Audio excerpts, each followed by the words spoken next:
Hey guys, welcome back to Martial Arts and the Life. I'm here with BJJ Black Belt Chris McLeod to discuss UFC Fight Night, Figueiredo versus Benavidez 2. And let me just say it was one hell of a card. Yeah. Yeah, lots of submissions. Really, really tricky ones too. Yeah. That was the best overall, like as a whole. That was the best cards I've seen since the quarantine began. I've seen some phenomenal fights. And there's been a couple cards that ranked up there, but this whole card, including the prelims, fights were just good. Yeah. Some really dominant performances. Rafael Fiziev, man, that was a 3-round kickboxing clinic. It was phenomenal. So clean. That is the fight that I was thinking throughout the fight. Thank God this is in an empty arena. It would have been to hear the fans' reaction because they would have loved it. But to hear those kicks to the body land, good Lord. Man, it was vicious. It was vicious. And then watching his opponent trying to kick him back, and he just bends at the waist backwards 45 degrees. Yeah, like Matrix styles. It was like, wow, bullets just drop backwards. It was so quick. He just dodged back, and then he'd follow right up with that leg kick every time, man. It was brutal. I didn't get to see or look up bonuses. Did you get a chance to do that? The only two bonuses I seen were Figueiredo and Lipsky. Gotcha. Those are the only two, and they were just performance of the nights. I didn't see any submission or knockouts or anything like that. I want to know who the fight of the night. It had to have been that fight. That fight was phenomenal. Yeah, I didn't even see a bonus for that. So yeah, but that fight was intense. Yeah. What'd you think of? God, if you haven't seen that fight at home, if you're watching this and it turns out that you missed the fight card yesterday, maybe you didn't know they were having 3 in 1 week. Do yourself a favor, find that fight, and the footwork. It was a clinic, and I have the hardest time pronouncing his Fiziev's opponent, Dikasi. Is that how it's said, Mark Dikasi? I have the hardest time pronouncing his last name, but he seems to me in previous fights and this one that he has a little bit of a confidence problem. Like he has to get it in his head that I'm in this fight and I can win this fight. And I think he started to get that in the 3rd round. And I would have loved to have seen that go 5 because I really think he was starting to turn it around and get to the point where he realized, and I think my hands are actually better than Fiziev's, and I need to start, pushing through this because I'm staying at kicking range and he's whooping me. I need to get in this, and I hope they meet again down the road. That was a great fight. Yeah, the few times where he actually managed to kind of close that distance and keep it in that puncher's range. He landed some pretty solid shots, but I mean, for the most part, man, Fiziev was just dominant. Totally. It was everything you want to see as a striking coach. Yeah. After watching that, man, there's not really much I could say about where he could improve right now. Like that was just. Yeah. Every once in a while, it comes together on Fight Night. It did. Yeah. That was just such a dominant, nearly perfect performance. Yeah, absolutely. I mean, and I'm really critical on people striking too. Like that's my thing. So if your striking is even slightly off, I'll call you on it, man. But I don't know what to call him on. What'd you think? Go ahead. No, I was disagreeing with you. So what did you think of the Pantoja and Askarov fight? Let's see here. That flyweight went off 3 rounds. Yeah. Askarov took the decision. Askarov got the decision. Yeah. It was good. In fact, all the main card fights were good, and the majority of the prelims were good. I'm seeing if I threw anything down for that fight. I don't think I did. It was it went all 3. It was I thought it was a good fight. I thought Askarov the problem with some of the earlier fights, and I actually said to you, texting a little bit earlier, that I was actually going to watch this entire card again, not for this box, just because I want to see the card again, the entire thing, because it was so good. Some of the later fights make the earlier fights kind of, flutter away, and you have to see the fighters and remember, okay, oh yeah, that's what I meant. Yeah, absolutely. But I don't really want to wait on talking about the Lipsky fight anymore afterwards, because that was a month and a half ago. Mackenzie Dern steps in and gets the first leg submission, first knee bar in the history of women's MMA or UFC fighting. That was the very first leg submission. I'm pretty sure it was the very first leg submission ever. It might have just been the first knee bar, but I'm pretty sure it was the first leg submission in women's UFC history. And a month and a half later, there's a second knee bar. Knee bar, a month and a half later, knee bar. Yeah. Well, we'll get to that. I'm still not done on the Pantoja fight here. Okay. Because I hate this kind of a fight where you have a grappler who's stuck on the bottom. He's getting held there, but he's advancing position. He's going for submission attempts solidly for 2 rounds. And it's like, how do the judges score that? That's right. Okay, now remember when I said it was slip? I totally remember right now. Yes. It sucks because he worked so hard to lose to a guy laying on him. He did. And the back take that he did in was it second round, where it looked like he was scrambling for a leg, and he actually went out the back door between his legs and used his underhook, his feet as hook to kick his legs out, ended up on his back. It's a real common jiu-jitsu move, but I don't actually know what it's called. That was beautiful. I don't think I've ever seen that done that way in the UFC before, no gi. His back take was phenomenal. He controlled the back then after that, looking for submissions. The first round, all he did was look for submissions. Yeah, and he was chaining him excellently too. Yeah. You know.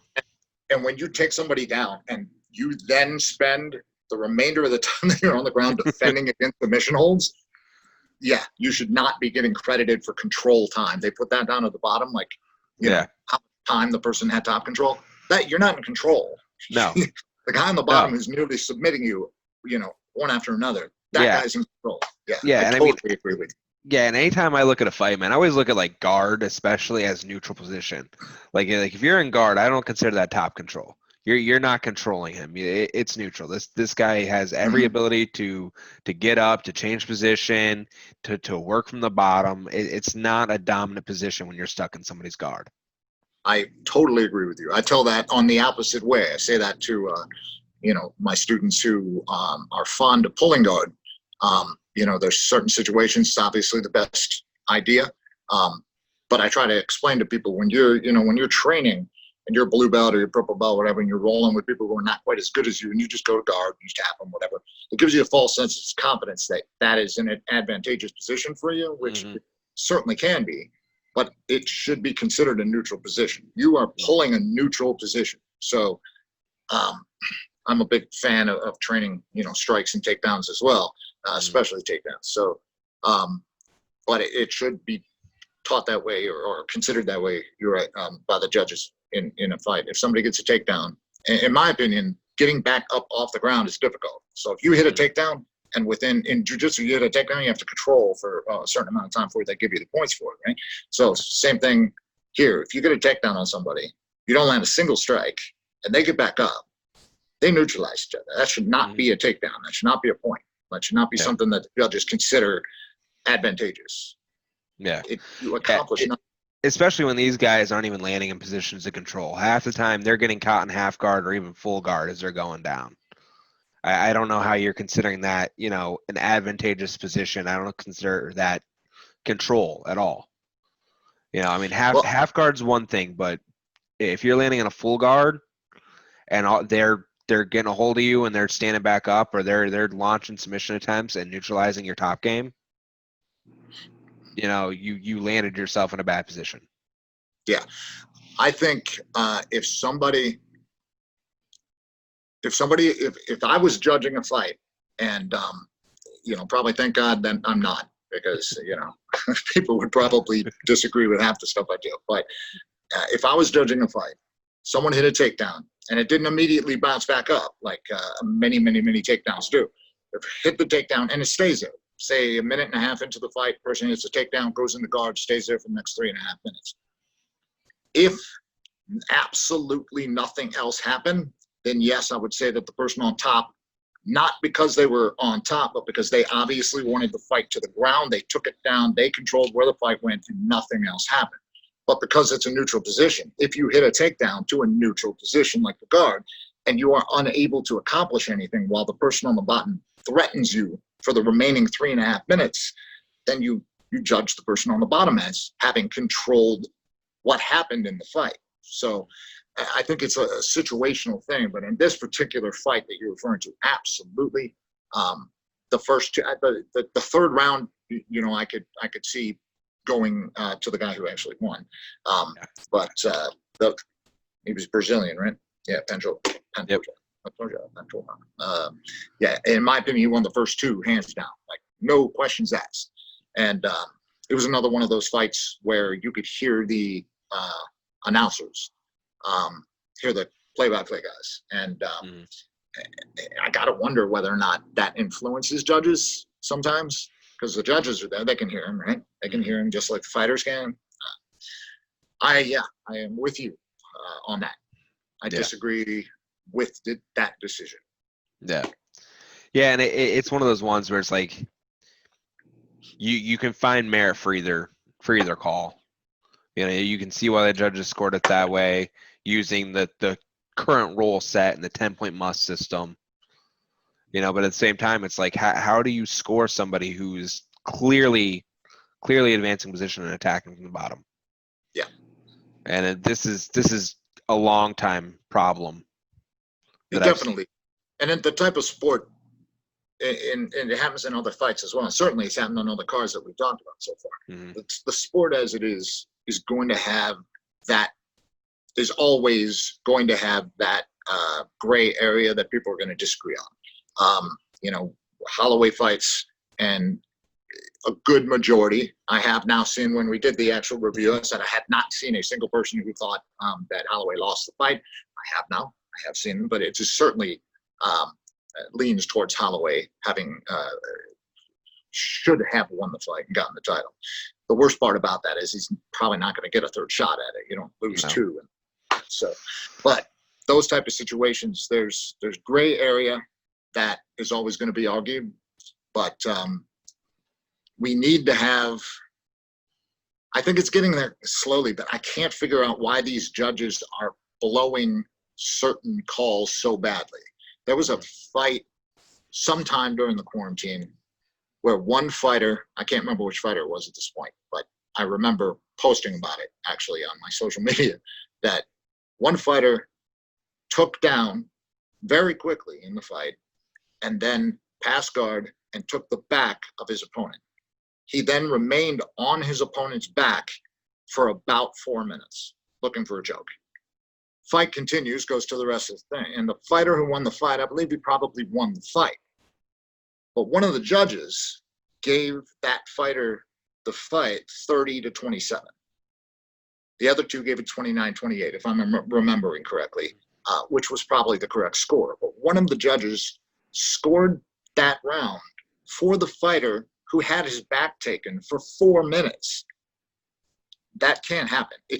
That is so utterly blindly wrong that it's to an MMA fan, when you're on someone's back and you nearly sink rear naked chokes and you have complete control, you cannot advance position anymore, in the hierarchy of where you're trying to go. That's the equivalent of watching a boxing contest and having somebody knock down somebody else twice in a round and having the judge at the end score that round for the other person. Like, it's not possible. You do not understand the sport at all if that's what happened. And it's happened more than once. Oh, yeah, man. It makes one of these on papers. It makes you wonder if, first round they were looking at the scorecards and mixed up the fighters. It's happened every once in a while. You know. UFC 3, I think I was at the fight, and they announced the winner in the ring. It was Matt Serra and Din Thomas, I believe. They announced the winner in the ring. They did the interview, walked all the way back into the back, and it was in the back that they realized, oh man, whoops. And they had to go into his locker room and apologize. Say, sorry, man, you didn't win. Then they had to, crowd had no clue. Oh. Yeah, and that makes it rough. Because that should never happen. No. All right, moving on. Lipsky. Yeah. Carolina. Talk about that knee bar that you keep wanting to bring up, where she caught that knee bar from the top while in a knee compress, and that was just did not see that coming. I thought Carolina blew a knee out or something, man. The way she screamed. Yeah. Oh man, that was. You had spoken about medical suspensions of 251 next time. We got to make sure that we get the suspensions, medical suspensions for this card after the next one, sometime this week, because it wouldn't surprise me at all if her MCL or ACL went in that. Yeah. I've watched it now. People put GIFs up, of course, everywhere. Mm-hmm. Some people's knees, elbows, shoulders, they're flexible. You always run into those people that Gumby, but yeah. I'm that person. Everybody hates the arm bar myself, so that scream will haunt me for a little while. Oh man. yeah.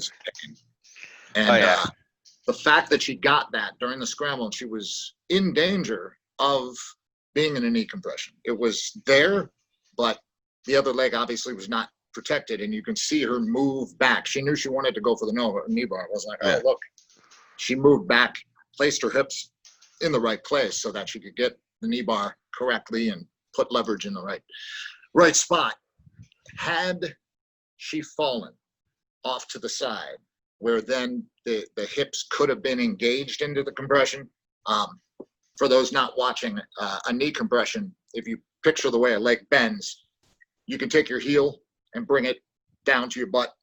If you do that and something's in there, being an arm or a leg, that stops the heel from being able to reach there. But if you continue pushing, it's going to stretch those ligaments in the knee, as well as other things as far as the actual muscles and whatnot go. It's just painful, but it's a really painful and can be potentially dangerous submission. So that's what she was going for from the bottom, right? As well, you know. But being on the bottom with her sitting on her hips, there was very little place for her to be able to put pressure into this compression itself. If she had been able to get her to fall backwards, fall to the side, fall forward, but she kept her balance perfectly while being in, a near submission. It was there. It just, wasn't locked perfectly. And the moment she got her leg free, and it was nice though. It was for the knee bar itself. It was definitely a sweet submission. And as we'll mention coming up, how many cards do you see that have 2 leg submissions on the main card? Yeah. Not too many. Yeah. So speaking of the coming up, Jack Hermanson and Gastelum. Yeah. Man. Did not see it coming, I'll be honest. Yeah, no. I was betting I definitely I had gone with Gastelum. And I told you, I think last time when we were talking about, I was looking forward to this fight. You asked, like, what fights were we looking forward to on the next card coming up on the last video. And I said the co-main event. And I said I normally tend to root against Gastelum. I don't know why. He came in, he looked like he was in shape. And Hermanson he's one of those guys that hits submissions, but he has such an awkward style, the way he fights, the way, even the way he looks. A minute and 15 seconds. Now, granted, it had to have been that early, probably, in order for him to lock that up the way he did, not having to be able to escape. But I thought it was fairly disrespectful, honestly. The tweets that were being put down at the bottom of the screen about people were like, man, some people were just, a sweet submission, but then you were getting the 1 or 2 that were saying, I don't understand how he couldn't have gotten out of that. Thought that was a little disrespectful. Co-main event in the UFC, give the guy the credit for hitting a leg submission. Don't not gas him while he's down. Yeah, I mean, especially a guy that honestly looked like he was losing the fight up to that point. Yeah. You Yeah, know, and Gaslam seemed like he was coming out and just kind of taking his time, being semi-dominant. I mean, granted, the fight lasted a minute, less than a minute and a half. But I mean, Hermanson got that heel hook out of nowhere. yeah, he was on the bottom, almost kind of looking like a deep half, but not really. No. But this is one of those fights that really people look at MMA as a sport and they talk about it being comparable to fighting in the street, which of course is only moderately true. You don't have certain Yeah. certain things when you're fighting in the octagon, but Yeah, you can't bash somebody's head off a fire hydrant in the octagon. So it's certainly a percentage of it can be translated, but it's given us a very real idea of what can and cannot work in a combative situation. It doesn't obviously address all the things that can take place in a street altercation. However, that being said, the lateral drop that Gastelum hit on Hermanson, had that been a street fight, that would have been the end of the fight. There would have been no heel hook. The fight would have happened. It would have been about 20 seconds, 30 seconds long. And when they clinched and Gastelum hit that lateral drop, he dropped Hermanson directly on his face / top of the head. If that had been on cement or a curb, end of fight. There is no heel hook. There is an ambulance to get Hermanson off the concrete. So that was beautiful because he missed his, I think it was a left hook, Gastelum did. He missed his strike, which allowed Hermanson to close that distance. And as Gastelum was off balance and falling backwards, he hit that lateral drop. And it was beautiful. It was just so happens that it's forgotten by an equally beautiful leg attack from the bottom. yeah. So, Yeah, man. And you know what, man? I've actually seen people land it on their head doing that in fights and get knocked out. yeah. So I mean, it's I got to give it to Gaslam. I mean, it was a beautiful counter. Yeah, it really was. Counter takedown, It's early in the fight. You're not sweaty. You get caught. Like I said, I tend to find myself rooting against him, and it possibly is just because of the type, the people he fights. But he should not look at this fight, and other people shouldn't look at this fight as, this is not the weight class he belongs in, or this isn't, he can't handle this level, he can't be at the top tier. None of that's true. He just, there's one fight, it got caught. It happens. Well, I mean, in Gaslam's case, man, I mean, he is short for the division, but I mean, he fought at 170 for a long time, and the guy couldn't make the weight. So the jump to 185 honestly was the right move for him. But when you look at how many times he missed weight, and not by like a pound or two, I mean, he was missing weight by like 10 pounds. The guy was just struggling, and since jumping to 185, I mean, he's been decently successful. Yeah. He's fought some really tough guys. Sometimes I think weight cuts, they do give you an advantage. They're nice if you can easily make a weight cut and then rehydrate yourself. Either you've done it your whole life, but those are usually the worst times of a training camp or of a fight is cutting weight. It's horrid, and it's not healthy. But that last week sucks. It can give you an advantage, but at the same time, sometimes it's just better for fighters to go out there, diet correctly, watch their weight, but stay at something that's comfortable and fairly normal so that they can recover, so that their mind is there, so that they're not, they're able to focus themselves on the fight itself.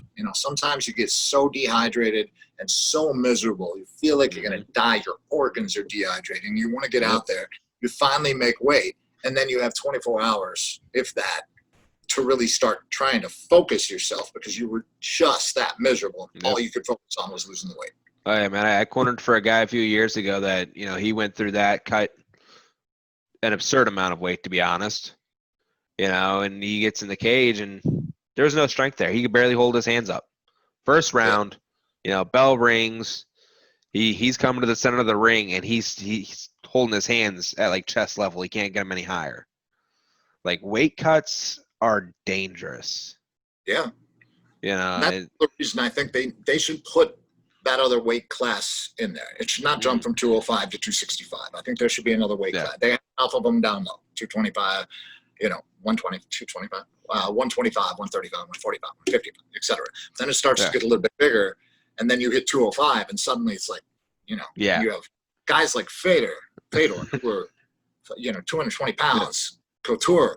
They can cut to 205, maybe, but there should be that weight class for them right there, right where they're at, 225, so that they are not stepping in the ring with giant colossus 300-pound dudes who are cutting to 265, barely making it, have hands the size of, people's heads.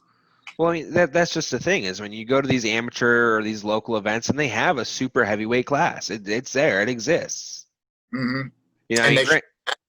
And I think they actually have said that they do have that. They just don't implement it in the UFC. It is there. Yeah. In the athletic commission. But yeah, it's one of those things. It's just like the UFC doesn't have an atom weight division for women and things like that. Like that division exists. It's just not utilized by the UFC. But I mean, that's just like there's people who think they should do a division between welterweight and middleweight, and do 65. Yeah, and talking about how they should do, a 165, a 175, and then a 185. I mean, I'm not so sure I necessarily agree with that one, but definitely at the heavyweight level, there needs to be some. Yeah, definitely. There's too big of a gap between guys who can't make.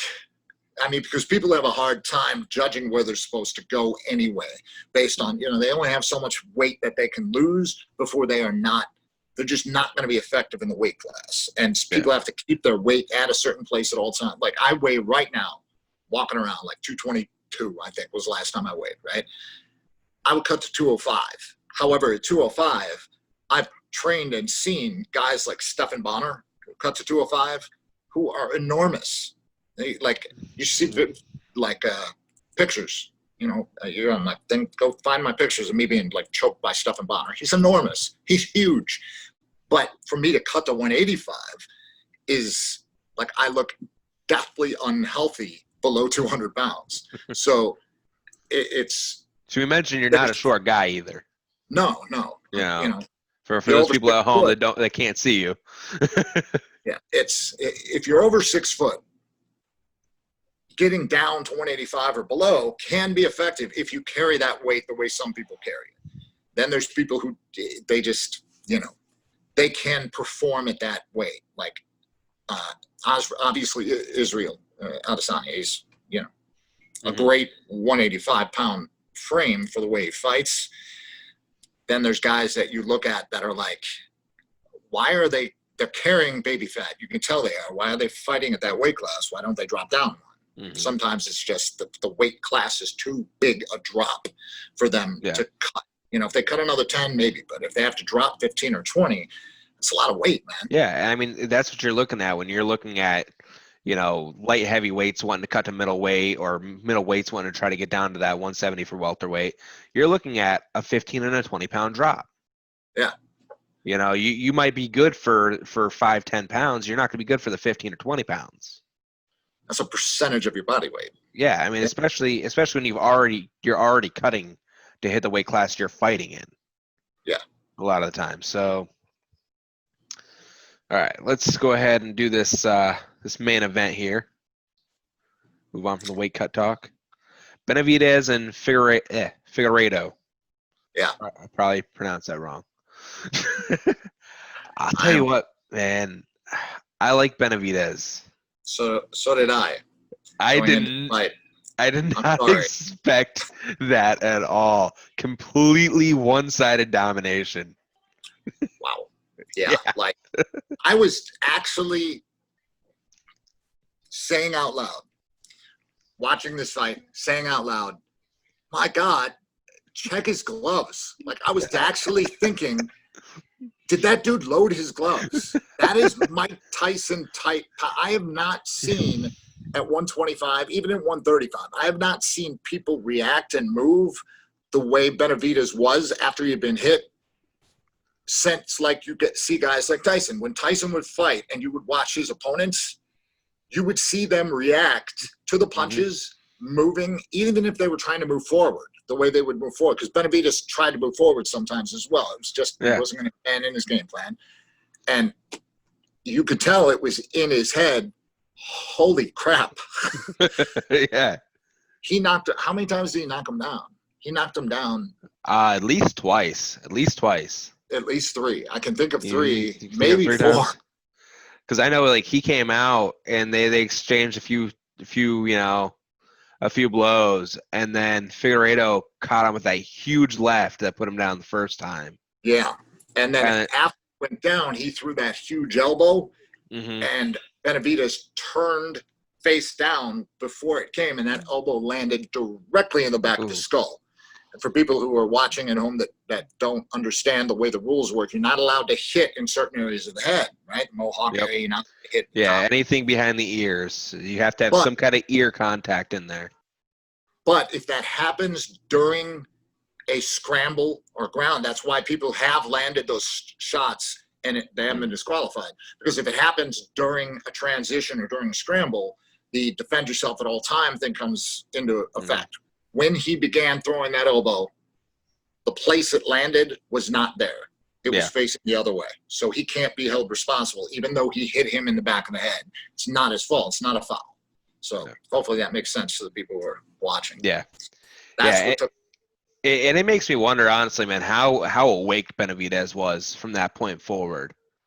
I mean, at that point, it was just survival mode. And dude had heart. The first time he went down, and he was trying to finish him. And Figueroa said afterwards that he wanted to give Benavidez his first submission loss ever because he'd never been finished by submission, which is an amazing feat given how long Benavidez has fought for. Yeah. Oh, and he did. He did, dude.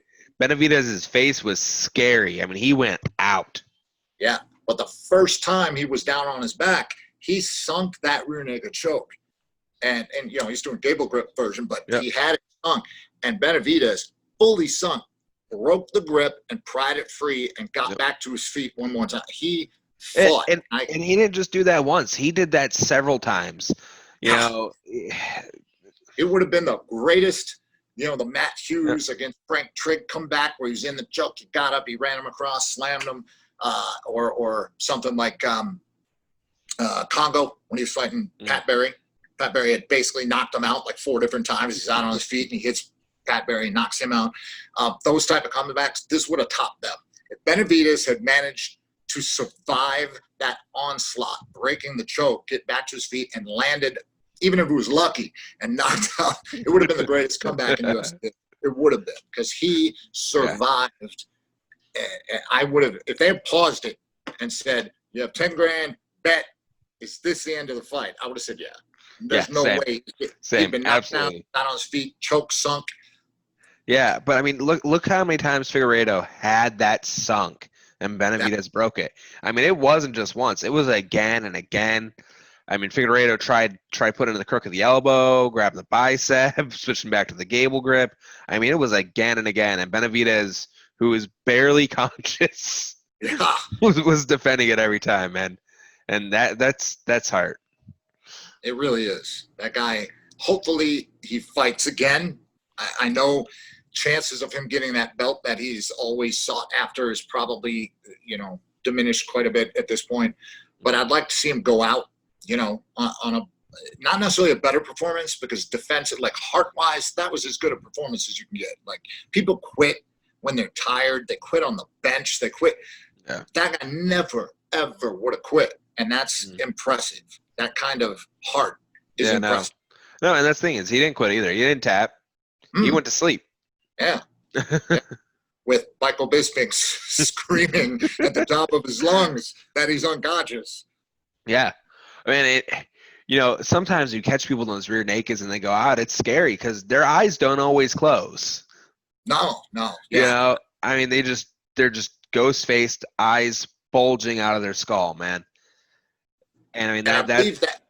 Oh, go ahead. Yeah, I was gonna say, and that's what Benavidez's face was. Yeah. You know, that was scary.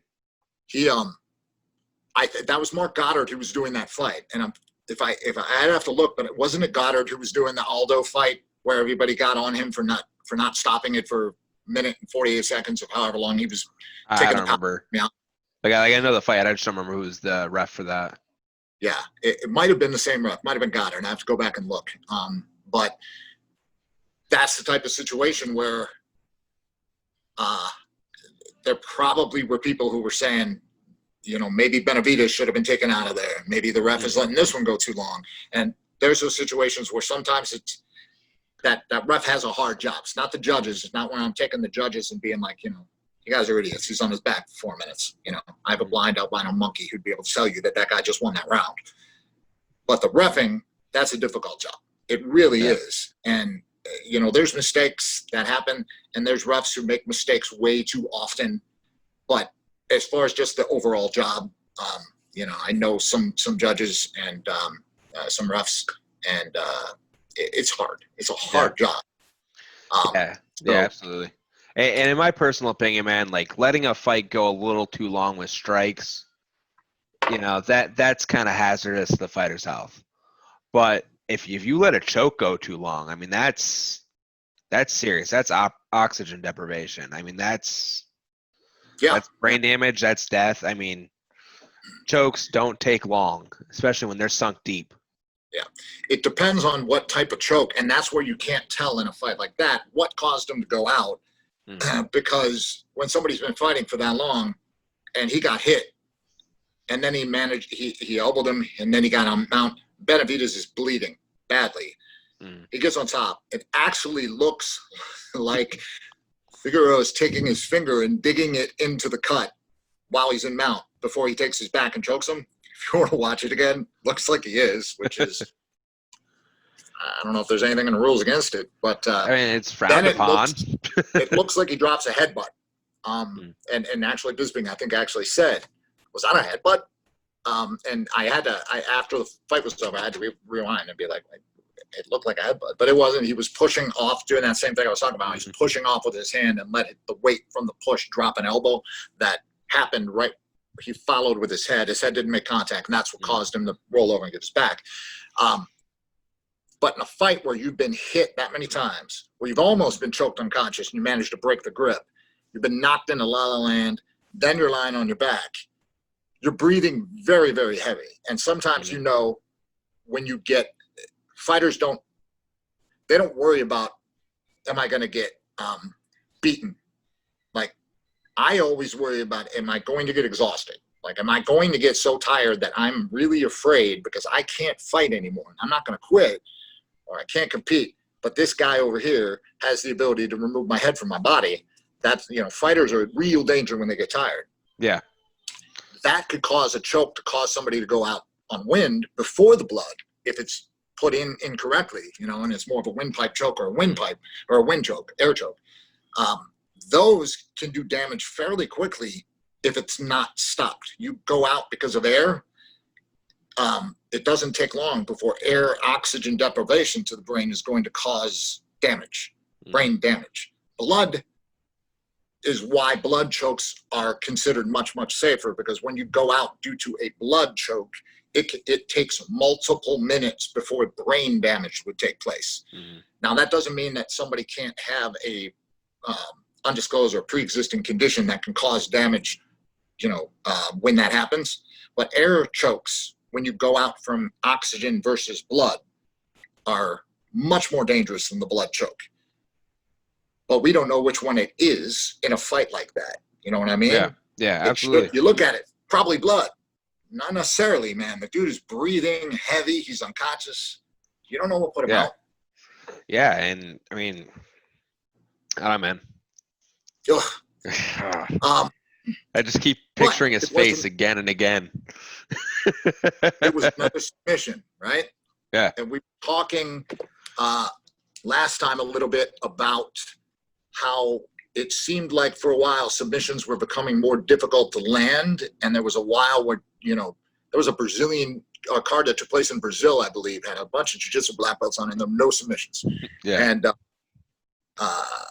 this particular event, there were submissions on the undercard as well. Duffy got choked by Alvarez. It was a joke, right? Yeah. And there was also another one. He shot right into the guillotine. Yeah, that's big. That's big feather in that dude's cap Yeah. For beating Duffy. Yeah. You had asked me about why do you think it's more difficult to get submissions now. We talked about that a little bit, but I decided to go off a little bit yesterday or Saturday night after the fight happened because I was so the whole card was good. If you haven't seen it, you have an ESPN Plus or ESPN, you're able to go watch it again. Go watch the card. It's good, the whole thing. Yep. Absolutely. However, I went back, I started looking. I got my little piece of paper, my notes. I put them down. I went through and I decided to look back on May 16th all the way to current. So basically about 2 months. So May to June, June, July. Go through the cards that have taken place in that time, how many fights there were, find out how out of those fights, how many were finishes versus decisions, and then figure out of those finishes, which ones were submissions, what were knockouts, right? So we get an idea, how's it been going lately? How has this been working? Did it have something to do with the 25-foot octagon? Apparently not, because yesterday, the last two cards have been at 30. Lots of subs. Yeah, so here's what I found out, Greg. We have the average cards have between 10 and 12 fights that they've been putting on. The one I'm coming up on Saturday, which is going to be good, has 15, which is crazy. But last night, there were 12 fights. You had 6 finishes, so half of the fights finished. Of those, 5 were subs, 1 knockout out of the 6 finishes. You go to the night before, or the fight before on Wednesday, there were 11 fights, 5 finishes, 3 subs, so 2 KOs. Go before that, 251, 13 fights. There were 8 decisions, so there were only 5 finishes, 2 subs, 3 knockouts. So you keep going back, go all the way down, and essentially what you find out is at the end of the whole thing, there were, and I'd have to add it up again, but there were 50 finishes, 26 of them were subs. So more than half. There were more submissions since May than there have been knockouts. So obviously something is happening we talk about these stages of martial arts evolution. That happens in MMA as well. What type of style is dominating for that period of time. Obviously that period of time where we were thinking, hey, submissions are more difficult to land. Your ninja cat is about to take you out again. They love this window. I don't know why. That phase is obviously coming to some sort of an end or changing because submissions are happening and they're happening at a frightening rate compared to the past, which of course I love. And man, they're impressive. They're impressive submissions. They're not somebody's just catching something. I mean, these are well transitioned, well placed, sneaky submissions that you don't see coming. Yeah, they really are. There's some high level stuff taking place. Like you were talking about in the fight where the decision, we thought it went the other way. Mm-hmm. That back take, if you want to go back and check that out, that was a highly technical back take. It was really pretty. And just the way he strings his submissions together. Didn't hit him. That very easily could have been another submission win for the night. Had he been able to hit those submissions that he was going for, we would add another submission on the night. He strung together submissions in that first round, and chaining submissions together helps. But I think a big part of why we're seeing so many now is simply because people striking, takedown defense, and takedowns, those type of things are happening. Are increasing to such a degree that a lot of the submission guys or the people who are hitting submissions are getting to the point where the person that they're fighting is having to truly fear being taken down or being hit. And if they're only thinking about, hey, I'm going to fight this guy and all he's going to do is shoot on me, you defend takedown. If I'm going to take this guy down and all he's really going to do is try to submit me from the guard, you don't worry about it. But if you're worried about, hey, this guy is effectively standing up from the bottom. I can't take him down easy. He's hitting me. I can't take him down. And when I do, I take him down, he's standing back up. And during one of those entire things, he's latching onto an arm or he's latching onto his back. Those type of things are happening more and more. And I think it's making the submission more prevalent. Yeah. That'd be my guess. I could be wrong. I'm not, but not wrong. All right. So moving into this Saturday's fights. Yeah. Anybody stand out to you? Any predictions you got for us? It's a good card. I'm an old school guy. We could have if anybody's interested out there, we could discuss an awful lot of old cards, old fights, and whenever fighters are coming back, a fight that almost happened, that never happened, that's happening. I don't think it ever happened. That's happening this upcoming Saturday that I'm looking forward to because it's the two old school guys. Is Shogun, and he's fighting Nogueira, Little Nog, not the big Nog. Yeah. Fighting Little Nog. I don't know what kind of shape these guys are going to be in. I don't know where they're at this point in their career. But, 10 years ago, that fight would have been phenomenal. Am I wrong? Am I having brain fart here, Dave? Have they ever fought before? I don't think they've ever fought before. I don't believe so. I don't think so.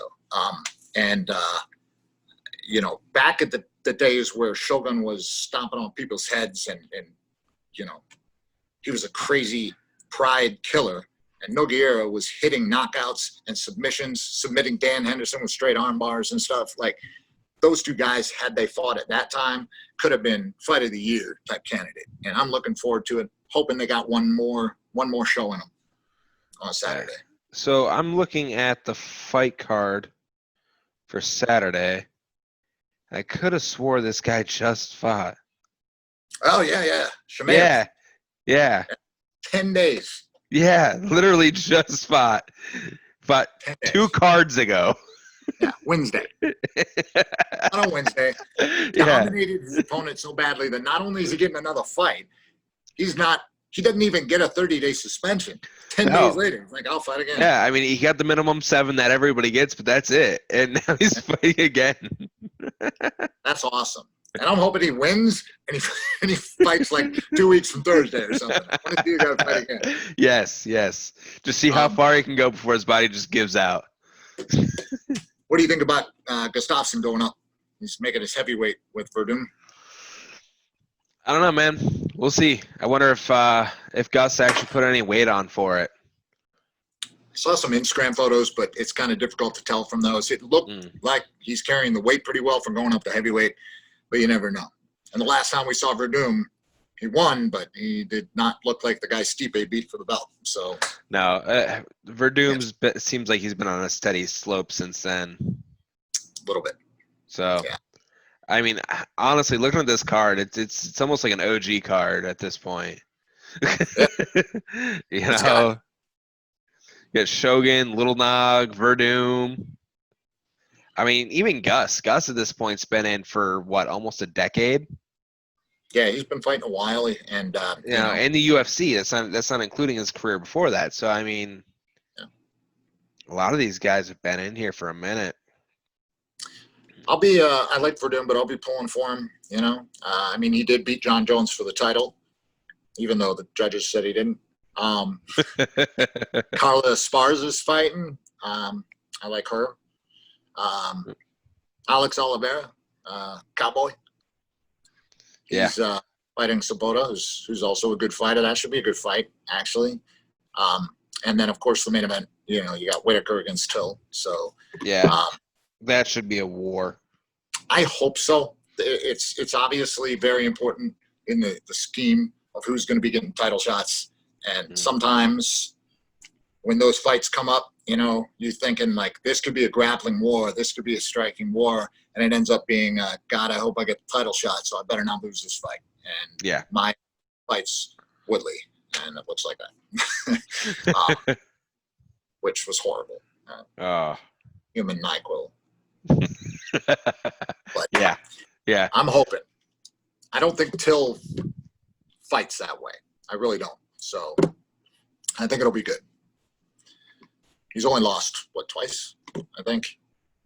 Till, Masvidal, and then when he lost his title shot that they gave him way too soon. So it'll be nice. Who's the current lightweight champ? What weight?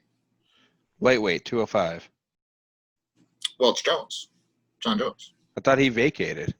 I don't think so. I think that was like a bluff thing. You can never tell. It's kind of like Casito with his whole, I'm retiring. He literally did not wait one fight before he called out the guy. He called out Jan and said, he couldn't even come up with his own line. He stole Chael Sonnen out of you. Absolutely suck. So original. I would pay an exorbitant amount of money to watch Stipe Miocic fight Henry Cejudo. I don't like that guy. He would Dude, that is destroy awful. inside of like 5 minutes. But the guy, he just tries way too hard. And so unfortunately, I think he did the right thing. I think he retired before he had to fight Jan or little Mike Tyson at 125 Figueroa, because I think both of them. I hope he comes back. I hope it's not just, hey, I need some publicity because I'm not getting the boxing fight. I don't know what I'm going to do, whatever. I want to stay relevant. I hope it's more than that because, Yeah, but I mean, it's like, dude, the guy got the 2 division championship and then was just like, bye, peace out. Yeah, it came out of nowhere. Yeah, like, I'm going to retire at a high point, and then suddenly starts calling people out to fight later. Not yet. The very next fight. Yeah. I vacated my belt. These two are going to fight for it, which would have been the number one contender fight to find out who was going to fight him. Mm-hmm. I think they were possibly going to give Aldo the fight, but it shouldn't have. It should have been them fighting or Jan getting the title shot. But yeah, the very night, as soon as Jan wins, absolutely suck. Yep. Jesus. It's like, come on, dude. If you were to come out and pull that, you should have just stuck around, because Jan would have knocked your head off either way. Yeah, I mean, prior to that, a couple months earlier, it was challenging female fighters and putting out those videos of him by a pool, and it's just he tries way too hard. And he's a phenomenal fighter. He's a great athlete. Yeah. He was being handled by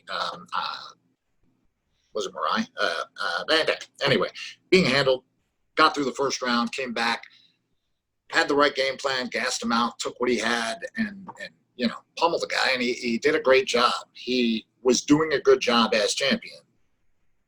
But I really do. I think he had like, one of those child swings as a kid, but they put it facing the wall, and he just. It just sucks, man, because like you do have those fighters that kind of put on that character. Yeah. You get like Chael Sonnen, who, built all this controversy and said all this crap, but really wasn't that bad of a guy. You have people like Colby Covington, who, puts on this character of this super arrogant asshole. He's just not really that guy. But Chael is incredibly intelligent and did it really, really well. Yeah. I Colby love Chael, just sits in the moment and goes, what is the most offensive thing that I could say at this moment? Yeah. I'm in Brazil. If I call them a bunch of dirty animals, that would be a good idea. Like, Chael's like, hey, after I beat you, have your wife cook me a barbecue or whatever it was. Yeah. He said. Yeah. Chael was good. He was really good. Yeah. Yeah, man. I love Chael. I love his shit talking. It's great. His little thing that he does, I don't even know what it is, what you call it, but his little like 7-10 minute snippets that he puts out. I've seen a few of them, and they're I watch those when I get a chance. They're quite good. Yeah. There's some guys out there that if you have a chance, have you seen Jocko Willick? Is that his last name? Willick? Jocko?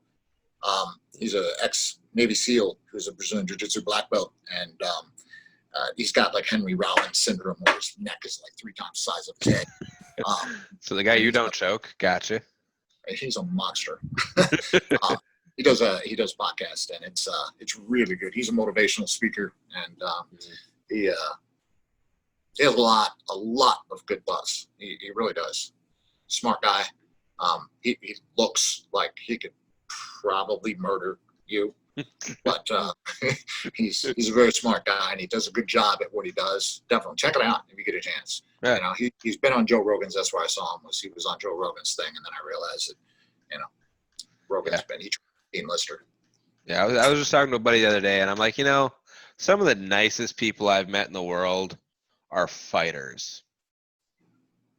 Yeah, that is true. I mean, there's just, except for me, I'm kind of a dick, but yeah, totally.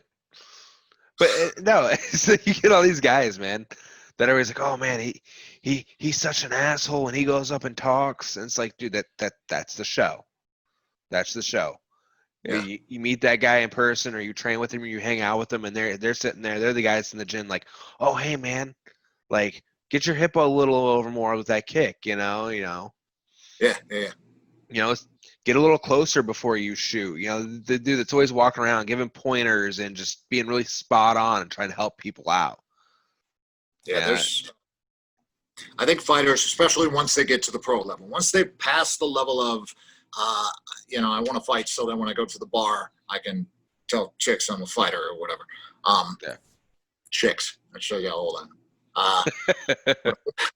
Once they pass that point, once they pass the whole, I need something to boost my ego thing, and they're getting to the point where this is my career, this is what I want to provide my family by doing. They really do. In order to be an effective athlete, which is what you need to be as a fighter, you have to go through a process. And in something like football, basketball, sometimes that process, not always, depends on your coach, depends on your family, your friends, your peer system. Do you have yes men around you? But sometimes that process doesn't necessarily go through a discipline or it certainly doesn't have like a Buddha or samurai code kind of thing with it, where a lot of the athletes, because they are training in different martial arts in order to get there, a lot of them still, I think, pick up some of that, Brazilian jiu-jitsu, Muay Thai, karate, a lot of these martial arts still have something that instills in you a code. And I think, you don't necessarily see that in all sports, but to be an athlete of that level in martial arts, mixed martial arts, I think a lot of them kind of pick it up. Not all of them. No, man. They're all good people. Yeah. Guys. Yeah, man. And a lot of it starts with the ego check. Early on, you have an ego, and a couple of years in, that ego's been beat out of you. A couple weeks or you don't come back. Yeah. Yeah, man. Yeah. All right, Takes a couple Chris. years for you are the nail or the hammer and not the nail. Most people, especially if they come from something where they've been successful before or prior, they don't have that ability to check the ego. Yep. All right, Chris. Well, I'm going to go ahead and cut it here. We are well into our time. Actually, overtime. This is just the two of us. There's no timer on this, so. Good. All right, man. Well, yeah, thank you. I'm looking forward to Saturday. Yes. And hopefully we'll get back on Sunday or Monday, and we'll get another one of these out. Get some more people on here again with us. We got some interesting people now. Now we just kind of have to. Yep. All right, man.